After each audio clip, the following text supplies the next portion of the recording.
Middle class परिवारमा जन्मियो एउटा केटु जहाँ युट्युबबाट यति धेरै पैसा कमाउँछ कि युट्युबको जुन सीईओ मिस्टर नील मोहनको नेटवर्क $150 मिलियन छ भने त्यही युट्युबरको नेटवर्क $500 मिलियन छ। Mr. Beast. Of Mr. Beast. He is the biggest name on YouTube right now. He's got 289 million subscribers and that's हो मैले यो भिडियोमा कुरा गरिरहेको छु दुनियाको सबैभन्दा biggest YouTuber in the world mister beast को। स्क्विड गेम्स के हर सेट को रियल लाइफ में रिक्रिएट किया है और इन 456 लोगों में से जो कोई सबसे लंबे समय तक यहाँ टिक गया उसे मिलेंगे पूरे $4,56,000। 7 मे 1998 अमेरिकाको क्यान्सस सिटीमा एउटा मिडल क्लास परिवारमा मिस्टर बीस्टको जन्म भएको थियो। इनको पूरा नाम जेम्स स्टेफे डोनाल्डसन। इनको मम्मीले उनलाई माया गरेर जिमी भनेर बोलाउने गर्थे र हामीले सोशल मिडियामा उनलाई मिस्टर बीस्ट भनेर चिन्ने गर्छौं। सांपों से भरा हुआ है। कैसे हो दोस्तों?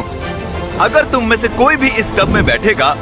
इनको मम्मी आर्मीमा काम गर्नुहुन्थ्यो र इनको परिवार न त धेरै गरिब न त धेरै धनी। उनी मिडल क्लास परिवारमा जन्मेका थिए। अब आउँछ 2007 को पालो जहाँ मिस्टर बीस्टको जीवनमा ठुलो घटना घट्छ किनकि 2007 मा उनको बुवा र मम्मीको डिभोर्स हुन्छ। किनकि यस्तो पनि भन्ने गरिन्छ कि जेमीको बाबाले आमालाई टर्चर गरेर आमाले डिभोर्स हानेको भनेर भन्ने गरिन्छ र यस 9 वर्षमा यस्तो डिभोर्स भएको कारणले जेमीको वास्तविक लाइफमा पनि धेरै प्रभाव पारेको थियो। अन्तमा उनी आफ्नो मम्मी र भाइसित बस्न थाले र उनलाई सानैदेखि पढाइमा त्यति धेरै चासो थिएन। अमेरिकामा युट्युबरहरूको धेरै ट्रेन्ड भइसकेको थियो र युट्युबरहरूले पैसा कमाएको देखेर मिस्टर बीस्टलाई पनि युट्युबबाट पैसा कमाउने र आफ्नो नयाँ युट्युब च्यानल खोल्ने भन्ने विचार आयो र 13 सालमा 2012 मा उनले एउटा नयाँ च्यानल खोले जसको नाम थियो मिस्टर बीस्ट 6000। यो मिस्टर बीस्ट 6000 किन राखिएको भन्दा चाहिँ मिस्टर बीस्टको माइनक्राफ्टको आइडी मिस्टर बीस्ट 6000 थियो र मिस्टर बीस्टले त भिडियो त हालिसकेको थिए तर सबै क्रिएटरहरूलाई थाहा छ हामी सुरुमै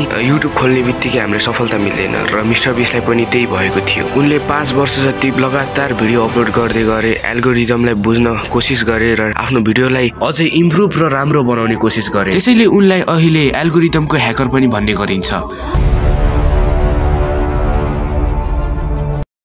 सन् 2016 मा ग्रीन बिल्ली क्रिस्चियन एकाडेमीमा मिस्टर बीस्टले ग्रेजुएसनको लागि एडमिसन लिन्छ र त्यतिखेर उनको युट्युबमा सब्स्क्राइबर 30,000 भइसकेको थियो। इनको गेमिङ भिडियो पनि बिस्तारै बढ्दै गइरहेको थियो। त्यसकारणले उनले एउटा डिसिजन लिए। त्यो डिसिजनले इनको लाइफ सुधार्थ्यो र अर्को डिसिजनले इनको लाइफ बिगार्थ्यो। सन् 2016 मा उनले आफ्नो कलेजलाई छोडिदिए र अनि युट्युबमा फुल टाइम शिफ्ट हुने भनेर विचार गरे। यो मिस्टर बीस्टको घटनाबाट हामीले एउटा कुरा जरुर सिक्छौं कि हामीले कुनै न कुनै डिसिजन त एउटा न एउटा लिनै पर्छ। एउटा डिसिजनले हाम्रो लाइफलाई सुधार्छ र अर्को डिसिजनले हाम्रो लाइफलाई बिगार्छ। हामीले सही डिसिजन चुज गरेर लङ टर्मको बारेमा सोच्नु पर्छ जुन कि हामीलाई तुरन्त प्रॉफिट दियोस्। मिस्टर बीस्टले पनि त्यही लङ टर्मको बारेमा सोचेर उनले त्यो डिसिजन लिएका थिए र अहिले उनी दुनियाको नम्बर 1 युट्युबर छन्। मिस्टर बीस्टले कलेज छोडेपछि उनको मम्मी रिसाएर उनलाई घरबाट निकालिदिन्छन् र पछि मिस्टर बीस्टले आफ्नो मम्मीको घरमा आएर उनको मम्मीलाई सम्झाउँछन्। त्यसपछि उनकी आमाले पनि उनलाई सपोर्ट गर्न थालिन् र अब आउँछ पालो 2017 को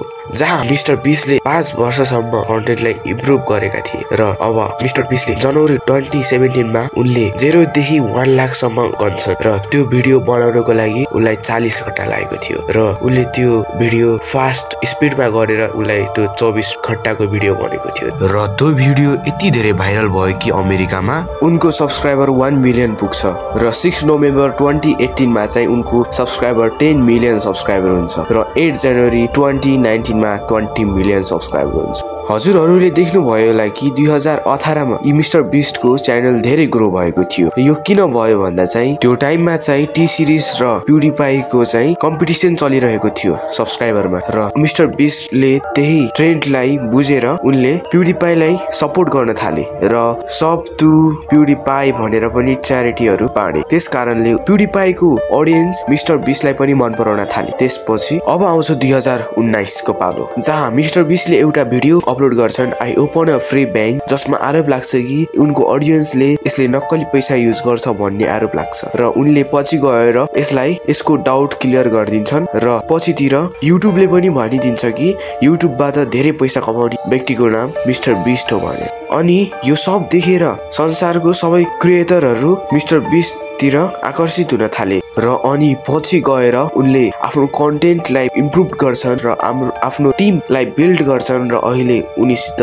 150 टिम छ। र अब कुरा गरौँ इनको अर्निङ सोर्सेस। इनको चाहिँ सुरुमा चाहिँ युट्युबबाट कमाउँछन्, ब्रान्ड प्रमोसन र इनको आफ्नै छुट्टै बिजनेस पनि छ। Mister Beast festival chocolate, Mister Beast burger र इनको कपडाको ब्रान्ड छ र यिनीहरूबाट इनले $23 मिलियन को इन्कम गर्छन्। र इनको युट्युबको पनि चर्चा गरौँ। इनको 5 वटा युट्युब च्यानल छन् जसमध्ये पहिला मिस्टर बिस्टमा चाहिँ 288 मिलियन सब्सक्राइबर छ, मिस्टर बिस्ट गेमिङ छ, बिस्ट रियाक्ट छ, मिस्टर बिस्ट 2 छ, बिस्ट फिल्यान्ट्रोफी छ।